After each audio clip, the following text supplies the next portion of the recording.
안녕하십니까. 저는 이재경 스튜디오에서 일하는 이유택입니다. 지금은 카타르 도하에서 BIM 엔지니어로 일하고 있습니다. 지금 카타르 도하 프로젝트는 형태가 굉장히 특이한데, 우선 그런 걸 구현을 하기 위해서 시공 BIM을 우선 하고 있고요. 구현을 하기 위해서 파사드 팀 그리고 인테리어 팀 두 파트로 나누고, 그 파사드 엘레멘트 중에서 클래딩 그리고 클래딩을 받쳐주는 세컨더리 스틸, 그 안에 단열재, 메탈 데킹 이런 요소들이 있는데, 저는 메탈 데킹 인슐레이션의 코디네이션을 하고 있습니다. 그리고 모델링도 하고 있습니다. 힘든 점은 마땅히 없는 것 같고요. 힘든 점은 마땅히 없는 것 같고, 좋은 점은 우선 해외 프로젝트를 경험을 한다는 거, 그게 굉장히 좋고, 그 다음에 뭐 GT나 에이럽 같은 세계적인 그런 팀들과 같이 일하는 거, 그리고 이제까지 국내에 없던 그런 프로젝트를 경험하면서 많이 배우는 거, 이런 게 굉장히 좋은 점이라고 생각을 합니다. 예. 처음 접해보는 이제 BIM이라는 거에 대해서 아무도 아직 국내에서도, 그리고 전문가라고 하는 GT조차도 아직 시행착오를 많이 겪고 있다고 생각이 돼서, 과도기에 접어든 어떤 BIM 그런 거를 경험하고 있어서 일이 빨리 진행이 안 된다는 점, 그리고 의사소통이나 이런 게 서로 다 다르니까, 각자 중요하게 생각하는 게 다르니까 의사소통이 좀 덜 된다는 점. 근데 이런 게 다시 단점이긴 단점인데 장점이라고 생각을 하고 있습니다. 주거는 우선 지금 한국의 가장 보편적인 주거의 형태는 아파트라고 생각을 합니다. 아파트라고 생각을 하는데, 아파트는 이제 자본주의, 그러니까 물건을 팔기 위한 상품이죠. 근데 주거가 우선 상품화됐다는 거, 재산의 척도가 됐다는 거. 그러면서 시공을 빨리 하기 위해서 굉장히 평면이 간단해지고, 그리고 그러다 보니까 불특정 다수라는 어떤 거주자를 위해서 굉장히 심플하고 굉장히 기능에 맞춰서 나오는 그런 평면이 저는 아파트라고 생각을 하는데, 우선은 그렇게 되다 보니까 지금 살고 계시는 분들이 주거에 대한 굉장히 단편적인 어떤 그런 생각만 가지고 계신 것 같아요.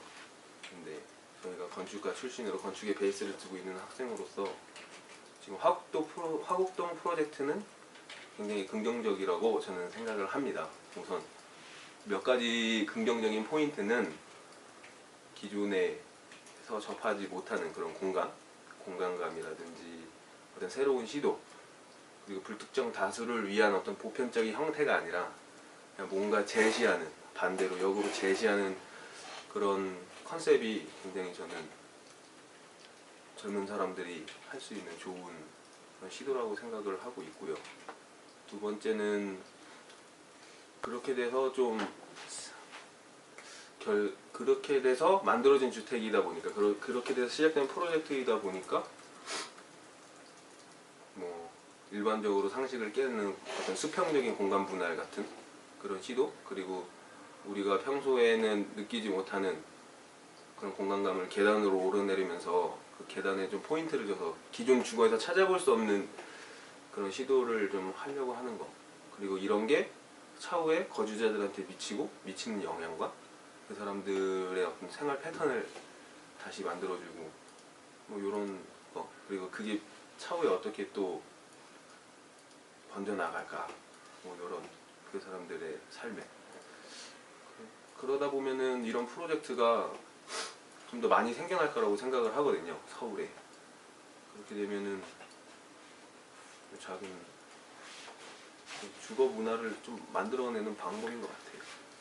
주거는 어때야 된다. 근데 저도 요거를 많이 생각을 당연히 다른 분도 많이 생각을 하셨을 텐데, 주거는 우선 새로운 시도보다는 저는 되게 기본적인 거는 다 갖춰져야만 한다고 생각을 합니다. 기능적으로. 보편적인 것들. 예, 보편적인 거. 우리가 놓치지 말아야 될 거.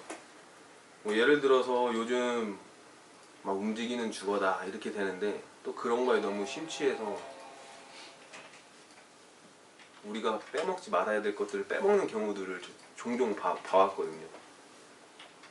뭐 옆집과 크게 다르면 안 되는 얘기인가요?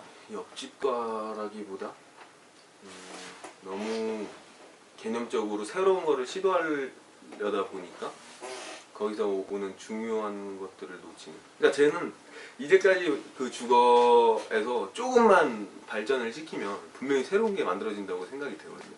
근데 너무나 지나치게 하면서 계속 반복되는 얘기인데, 주거에서 놓치지 말아야 될 기능들을 저는 안 놓쳐야만 된다고 생각을 합니다. 저희도 이제 그렇게 생각을 하는데 네. 그걸 찾기가 힘들더라고요. 어떤 게 놓치지 말아야 될 기능일까. 그거를 이제 뭐 부분적으로는 뭐 다 생각할 수 있겠지만 분명히 빼먹는 게 있을 거거든요. 뭐 또 사람이 사는 모습이 10년 단위로 크게 바뀐다고 생각을 하거든요. 특히 요즘 같은 시절에 되게 빨리 바뀌는데 그걸 어떻게 다 예측하고 그걸 다 어떻게 반영할 수 있을까, 이런 것도 좀 문제가 있더라고요. 그 다음에 아까 전에 지금 제가 느끼기로는 유택 씨가 얘기하는 게 보편성을 놓쳐서는 안 된다고 들려지는데 그 보편성이라는 게 되게 어떻게 보면은 이상한 거예요. 그러니까 개인의 보편성이란 건 없거든요. 어떤 한 개인이 태어나서 죽을 때까지 한옥에 살았어요. 그 사람은 한옥이 보편적인 거죠. 그리고 어떤 사람은 단독에만 살았어요. 그 사람은 단독이 보편적인 거고, 어떤 사람은 중정이 있는 집에 살았는데 그건 자기가 살았던 집이 보편적인 거고. 그래서 그 보편성이라는 걸 어떻게 찾아갈까, 그것도 저는 좀 의문이고, 그 다음에 우리나라 아파트가 어떤 보편적인 평면이다 라고 정의할 수도 없는 게, 전 세계 사람들이 우리나라 아파트에 와서 되게 놀라요. 그런 아파트가 없고 그런 공동 주거가 없거든요. 없죠. 예. 근데 이 아파트는 어떻게 보면 되게 한국에서 개발시킨 예. 되게 독특한 유형이고, 그걸 요즘은 중국이나 동남아로 수출을 하죠. 되게 빨리 수출하고 있는데, 저는 그거를 뭐 스터디했다고 하긴 그런데 그걸 살면서 느껴지는 불편함들을 처음에 먼저 찾았거든요. 그런 방식으로 진행을 했는데, 예. 예, 그러다 보니까 좀 큰 우리만의 어떤 철학이 좀 더 부족한 것 같아가지고, 요즘은 그런 사람 어떻게 살아야 될까라는 생각을 하는 방향으로 지금 전환을 했거든요. 그래서 이제 질문을 그러면 어떻게 살아야 될까, 집은 어때야 될까, 이런 이제 좀 큰 틀의 질문을 한 거죠. 그래서 이제 제가 또 보편성이라는 걸 말했는데 그건 확실히 안 밝힌 것 같은데, 저도 뭐 아직 뭐 제가 잘 모르죠. 그런데 제가 말하는 보편성은 그냥 조금 이게 말씀을 하시는 거 듣고 저도 이해도 되고 좀 정리를 해보니까, 제가 말하는 보편성은 주거에서 우리에게 제공해 줄 수 있는 하드웨어적 기능들, 예, 그게 제가 말하는 보편성 같습니다. 그러니까 소프트웨어 기능들은 거주자한테 이렇게 주는 그런 거. 근데 예, 소프트웨어는 너희들이 들고 와서 살아라. 우리는 완벽한, 그러니까 주거는 하드웨어적인 것들만 너에게 제공해 줄게. 뭐 그렇게 되면은 제가 말한 거랑 반대가 될 수도 있고, 뭐 그렇게 제가 말했는지도 모르겠는데 되게 플렉시블한 주거의 형태도 나올 것 같아요. 그리고 화곡동 주택이 그런 걸 좀 가지고 있는 것 같아요.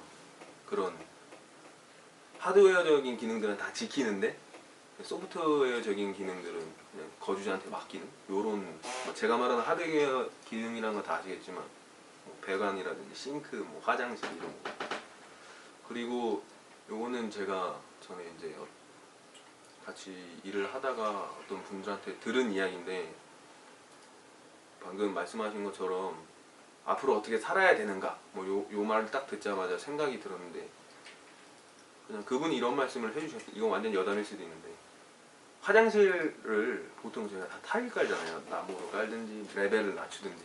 근데 그럴 필요가 없이 거실 한가운데다 만들어놔도 된대요. 왜냐면은 이제 화장실을 물로 청소하는 사람은 이 시대에 살지 않고 있다는 말을 하더라고요. 그런데 중요한 거는 거주자의 인식인 것 같아요. 의식?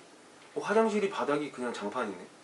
뭐 요렇게 이미 우리의 생활 방식은 장판이어도 되거든요. 화장실 바닥이. 왜냐면 화장실을 물로 닦는 사람도 없고 욕조에도 딱 문 닫고 이렇게 씻으니까. 근데 우리의 그냥 그 인식 자체가 그걸 못 받아들이는 것 같아요.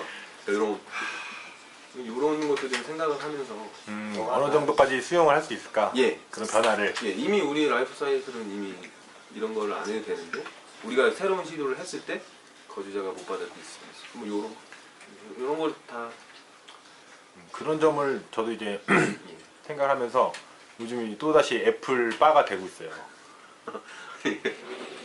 애플이 그걸 만들어가는 방식이 엄청난 것 같더라고요. 사람들이 이제 음악을 듣는 방식이 달라졌을 때 애플이 내놓은 거는 그 다음을 또 내놨거든요. 하드디스크를 들고 다녀라 이렇게. 우리나라에서 이제 메모리 가지고 MP3 만들 때 애플은 하드디스크를 내놨거든요. 그 다음에 우리가 핸드폰을 들고 다닐 때 애플은 스마트 핸드폰을 내놨죠. 물론 스마트 핸드폰이 있었는데 터치가 되는 핸드폰, 그리고 키가 없는 핸드폰. 사람들의 인식을 완전히 벗어나는 개념이었는데 애플이 얻은 거는 명성과 부였죠. 성공했잖아요. 근데 그거를 어떻게 그럼 저걸 성공을 시켰을까? 분명히 어마어마한 비난이 일었을 텐데.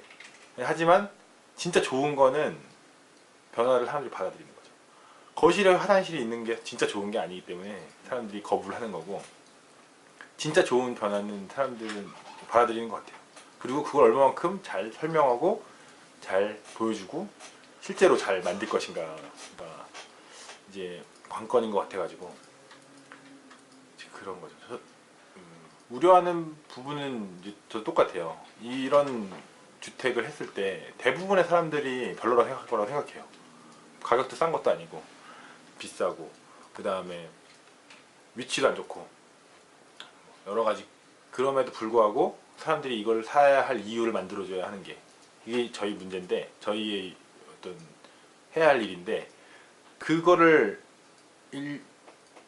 제가 이제 그 사람들 설득을 해야 되는데 그냥 뚜렷한 어떤 뭐라고 하나 좋은 거 없이 그냥 만들었을 때 제가 설득할 자신이 없는 거예요. 그래가지고 지금서 설계 변경이 들어가고 있거든요.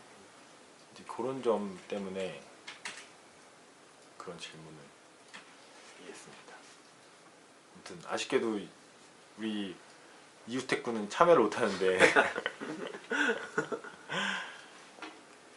아쉽습니다. 네, 감사합니다. 아닙니다. 감사합니다.